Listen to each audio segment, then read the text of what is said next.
चलिए मित्रों, शुरू करते हैं हम अपना आज का करंट अफेयर। देखते हैं हमारी आज की जितनी भी महत्वपूर्ण खबरें हैं सभी पे विस्तार से चर्चा और विश्लेषण करते हैं। हमारी पहली न्यूज़ है, संयुक्त राज्य अमेरिका ने संयुक्त राष्ट्र की सांस्कृतिक संस्था यूनेस्को से बाहर निकलने का फैसला किया। तो इस संस्था से बाहर होने की घोषणा यह कहते हुए की गई कि यह संस्था तथाकथित उत्तेजक और विभाजनकारी मुद्दों का समर्थन करती है। अमेरिका ने इस संस्था पर इजरायल विरोधी रुख अपनाने का भी आरोप लगाया है। ये तीसरी बार है जब अमेरिका इस संगठन से अलग हो रहा है तथा वर्तमान राष्ट्रपति के नेतृत्व में यह दूसरी बार है। इसके अलावा अमेरिका ने अन्य संयुक्त राष्ट्र निकायों और एजेंसियों जैसे WHO से बाहर निकलने के लिए भी कदम उठाए हैं। साथ ही फिलिस्तीन के लिए संयुक्त राष्ट्र राहत एवं कार्य एजेंसी के लिए धनराशि में भी भारी कमी की है। अमेरिका के हटने के प्रभाव। तो बजटीय प्रभाव। अमेरिका यूनेस्को के कुल बजट में लगभग 8% का योगदान देता है। भू राजनीतिक प्रभाव। तो अमेरिका के हटने से अन्य शक्तियों विशेष रूप से चीन द्वारा प्रभाव बढ़ाने की संभावना बन सकती है। बहुपक्षवाद पर प्रभाव। तो किसी संयुक्त राष्ट्र संस्था से बाहर निकलना बहुपक्षीय संस्थाओं पर विश्वास कमजोर कर सकता है और वैश्विक सहयोग से पीछे हटने का संकेत मिल सकता है। देखते हैं यूनेस्को के विषय में। तो ये संयुक्त राष्ट्र की एक विशेषीकृत एजेंसी है। उद्देश्य है शिक्षा, विज्ञान और संस्कृति के माध्यम से देशों के बीच सहयोग को बढ़ावा देकर शांति एवं सुरक्षा में योगदान देना। इसका मुख्यालय पेरिस में स्थित है, जो संगठन की मुख्य इमारत के रूप में कार्य करता है। इसके 194 सदस्य देश और 12 एसोसिएट सदस्य हैं। प्रमुख रिपोर्ट्स और पहले। तो वैश्विक शिक्षा निगरानी रिपोर्ट, विश्व में अभिव्यक्ति की स्वतंत्रता और मीडिया विकास की प्रवृत्तियों पर रिपोर्ट, यूनेस्को विश्व धरोहर स्थल, ह्यूमन एंड बायोस्फीयर कार्यक्रम। फिर नेक्स्ट है, आर्कटिक क्षेत्र शीतकाल में अभूतपूर्व गर्मी का सामना कर रहा है। तो फरवरी 2025 में आर्कटिक के एक द्वीप समूह स्वालबार्ड में असाधारण रूप से उच्च तापमान और वर्षा के कारण बड़े पैमाने पर बर्फ पिघली थी और इस पिघली हुई बर्फ के जल का जमाव हुआ था। मानव जनित गतिविधियों से प्रेरित ग्लोबल वार्मिंग आर्कटिक में ज्यादा तेजी से अपना असर दिखा रही है। इस कारण आर्कटिक का मौसम पृथ्वी के शेष हिस्सों की तुलना में ज्यादा तेजी से गर्म हो रहा है। इस घटना को आर्कटिक एम्प्लीफिकेशन कहा जाता है। आर्कटिक एम्प्लीफिकेशन के लिए जिम्मेदार कारक। तो एल्बिडो में कमी। जब तापमान बढ़ता है तो आर्कटिक में बर्फ और हिम आवरण की परावर्तक परतें धीरे धीरे गहरे समुद्री जल एवं खुली जमीन में बदल जाती है। दोनों अधिक मात्रा में सूरज की गर्मी को अवशोषित करते हैं।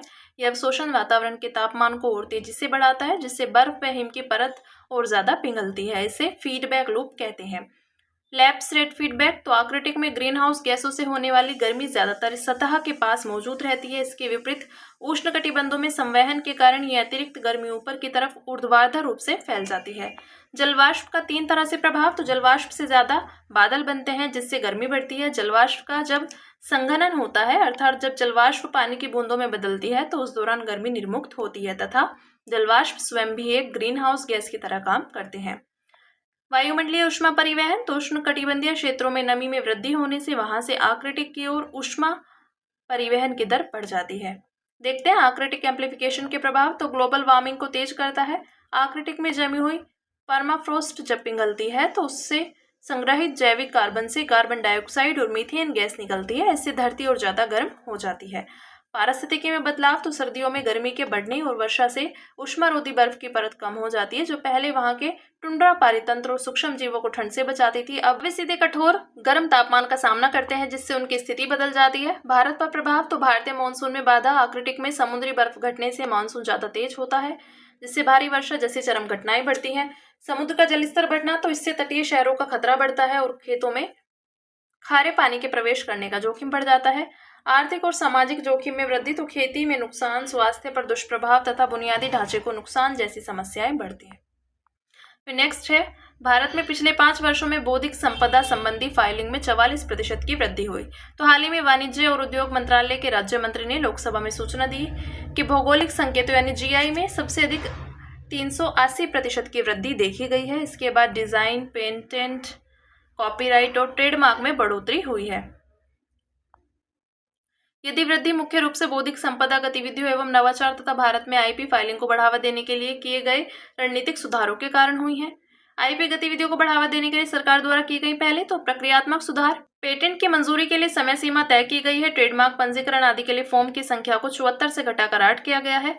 शुल्क में रियायत। तो स्टार्टअप्स, MSMEs और शैक्षणिक संस्थानों के लिए पेटेंट में 80% तक शुल्क में कमी की गई है। स्टार्टअप्स और MSMEs के लिए डिजाइन में 75% तक शुल्क में छूट दी गई है आदि। डिजिटलीकरण तो आईपी आवेदनों पर रियल टाइम डेटा प्रदान करने के लिए आईपी डैशबोर्ड स्थापित किया गया है। ट्रेडमार्क्स आवेदनों की अधिक कुशल और सटीक जांच के लिए एआई संचालित ट्रेडमार्क सर्च तकनीक अपनाई गई है। कार्यक्रम और योजनाएं तो राष्ट्रीय बौद्धिक संपदा जागरूकता मिशन, बौद्धिक संपदा अधिकार, इंटर्नशिप कार्यक्रम, स्टार्टअप बौद्धिक संपदा संरक्षण योजना, राष्ट्रीय बौद्धिक संपदा पुरस्कार आदि। अंतर्राष्ट्रीय मानक तो औद्योगिक डिजाइनों के लिए लोकार्नो एग्रीमेंट के तहत अंतर्राष्ट्रीय वर्गीकरण को अपनाया गया है। लोकार्नो एग्रीमेंट विश्व बौद्धिक संपदा संगठन के तहत 1968 में हस्ताक्षरित एक अंतर्राष्ट्रीय समझौता है। फिर अगली न्यूज है, विश्व बैंक की एक रिपोर्ट में लोचशील और हरित शहरी अवसंरचना में अधिक निवेश आवश्यकता को उजागर किया गया। यह report towards resilient and prepare cities in India शीर्षक से जारी की गई है। इसमें अनुमान लगाया गया है कि 2050 तक रेसिलियंट और हरित शहरी अवसंरचना एवं सेवाओं के लिए कुल $2.4 ट्रिलियन की आवश्यकता होगी। भारत के शहरी क्षेत्र से संबंधित मुख्य आंकड़े तो शहरी जनसंख्या 2020 में शहरों में राष्ट्रीय जनसंख्या के 1/3 से अधिक लगभग 480 मिलियन लोग रहते थे। असुरक्षित क्षेत्रों में विस्तार तो 1985 और 2015 के बीच बाढ़ के मामले में उच्च जोखिम वाले क्षेत्रों में बस्तियों का विस्तार 102% बढ़ गया है। भावी पूर्वानुमान तो 2050 तक शहरी जनसंख्या दोगुनी होकर 951 मिलियन हो जाने की संभावना है। 2030 तक सृजित होने वाले सभी नए रोजगार का 70% हिस्सा शहरों में होगा और ये 2050 तक सकल घरेलू उत्पाद में 75% का योगदान करेंगे। भारतीय शहरों के समक्ष जलवायु संबंधी जोखिम तो बाढ़ 2070 तक वर्षा जनित बाढ़ के जोखिम में 3.6 से 7 गुना तक की वृद्धि का अनुमान है। इसके लिए जिम्मेदार कारक जलवायु परिवर्तन से जुड़ी अनिश्चित और तीव्र वर्षा तथा कंक्रीट निर्मित सतही क्षेत्रों में वृद्धि होंगे। अत्यधिक गर्मी तो 2050 तक प्रमुख भारतीय शहरों में 1/5 वर्किंग आवर अत्यधिक गर्मी के कारण प्रभावित हो सकते हैं। जलवायु अनुकूल शहरी विकास के लिए शहरी जलवायु कार्य योजना तो जलवायु एवं आपदा जोखिम मूल्यांकन, इसमें स्थानीय आपदा विशिष्ट निवेश योजना विकसित करना, भूमि उपयोग योजना में आपदा जोखिम संबंधी सूचना को एकीकृत करना आदि शामिल है। शहरी गरीबों सहित अधिक सुभेद्य लोगों को प्राथमिकता देना तो इसके तहत अनौपचारिक बस्तियों को समर्थन देने के लिए स्थानीय कार्यक्रमों को विकसित एवं मजबूत करना, जलवायु और आपदा जोखिम मानचित्रण के आधार पर उच्च भूमि जोखिम वाली बसावटों की पहचान करना आदि शामिल है। हरित शहर विस्तार में निवेश करना तो इसमें पारगमन उन्मुख विकास के माध्यम से कॉम्पैक्ट शहर को साकार करना, स्ट्रीट लाइटिंग के लिए एलईडी एवं अन्य ऊर्जा दक्ष प्रौद्योगिकियों को बढ़ावा देना, जोखिम प्रवण क्षेत्रों में निर्माण कार्य पर रोक लगाना आदि शामिल है। कुशल, रेजिलियंट और हरित नगर पालिका सेवा तो ऊर्जा दक्षता में सुधार करना, जल क्षेत्र का शहर स्तरीय विश्लेषण करना, दक्ष और कम कार्बन उत्सर्जन वाले ठोस अपशिष्ट प्रबंधन में निवेश करना आदि। अन्य जलवायु संवेदनशील नवीन शहरी विकास करना, जोखिम हस्तांतरण और रेसिलियंट के संबंध में निजी क्षेत्र की भूमिका को सुगम बनाना आदि। फिर नेक्स्ट है, सुप्रीम कोर्ट ने आवारा कुत्तों के संरक्षण और नागरिकों की चिंताओं के बीच संतुलन पर अपनी टिप्पणी दी।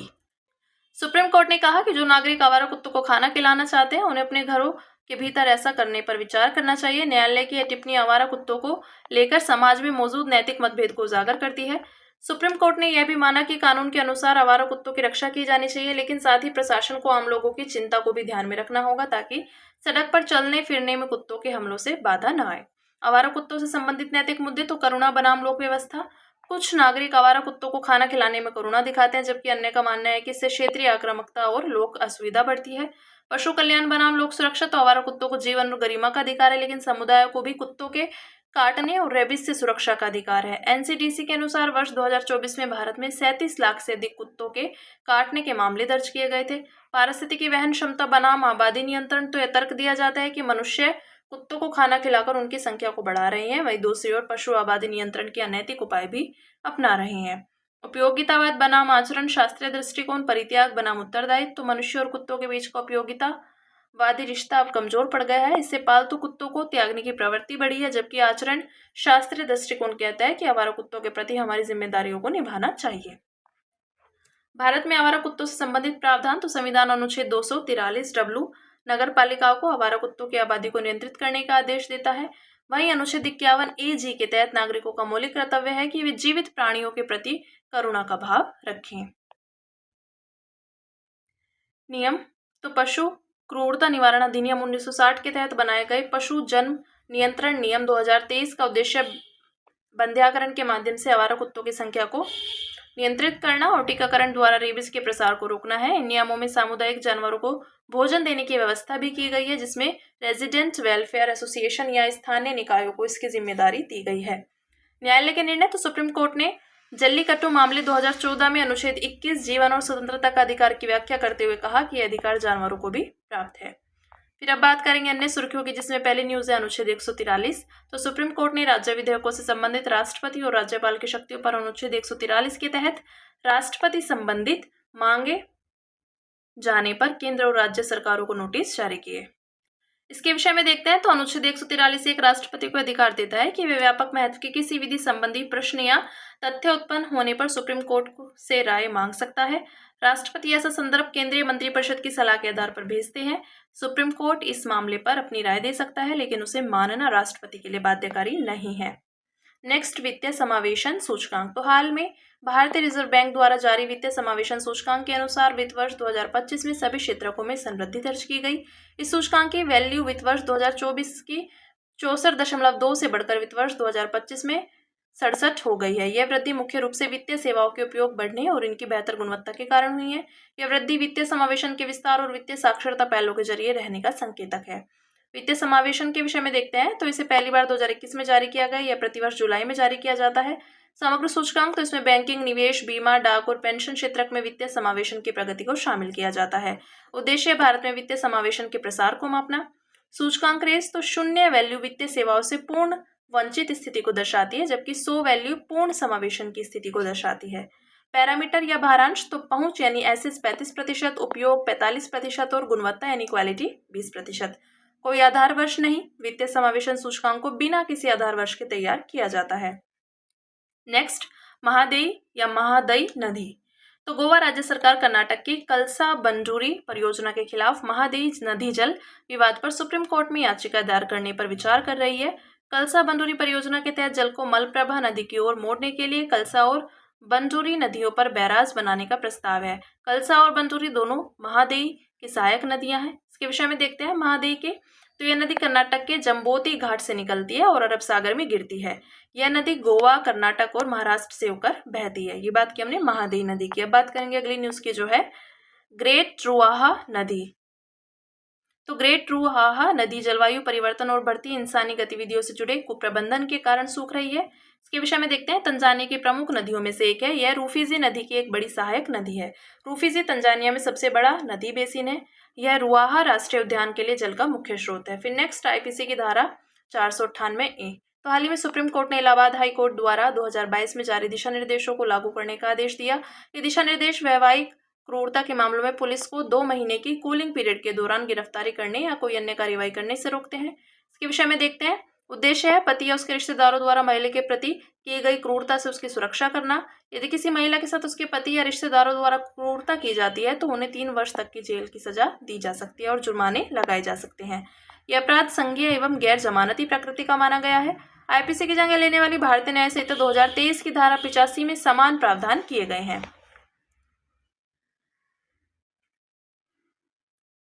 फिर नेक्स्ट है विंटर फॉग एक्सपेरिमेंट। तो विंटर फॉग एक्सपेरिमेंट ने उत्तर भारत के घने शीतकालीन कोहरे और उसके प्रभाव पर 10 वर्षों का विशेष अनुसंधान पूरा कर लिया। इसके विषय में देखते हैं, विश्व के उन कुछ दीर्घकालिक ओपन फील्ड एक्सपेरिमेंट्स में शामिल है जो विशेष रूप से कोहरे पर किए गए हैं। संस्थान, तो यह शोध भारतीय उष्णकटिबंधीय मौसम विज्ञान संस्थान के नेतृत्व में किया गया है। यह संस्थान भारत सरकार के पृथ्वी विज्ञान मंत्रालय के तहत कार्य करता है। उद्देश्य है बेहतर नाव कास्टिंग क्षमता विकसित करना तथा शीतकालीन कोहरे का पूर्वानुमान लगाना, और नाव कास्टिंग के तहत अगले 6 घंटे का मौसम का पूर्वानुमान जारी किया जाता है। फिर नेक्स्ट है चोलगंगम झील। तो तमिलनाडु सरकार ने चोलगंगम झील को विकसित करने की घोषणा की। इसके विषय में देखते हैं, इसे पोन्नेरी यानी स्वर्ण झील भी कहा जाता है। इस झील का निर्माण राजेंद्र चोल प्रथम ने गंगाईकोंड चोलपुरम में करवाया था। गंगाईकोंड चोलपुरम को राजेंद्र चोल प्रथम ने अपनी राजधानी बनाया था। यह नगर उनकी उत्तर भारत की विजय यात्रा और गंगा के मैदानों पर विजय के उपलक्ष्य में बसाया गया था।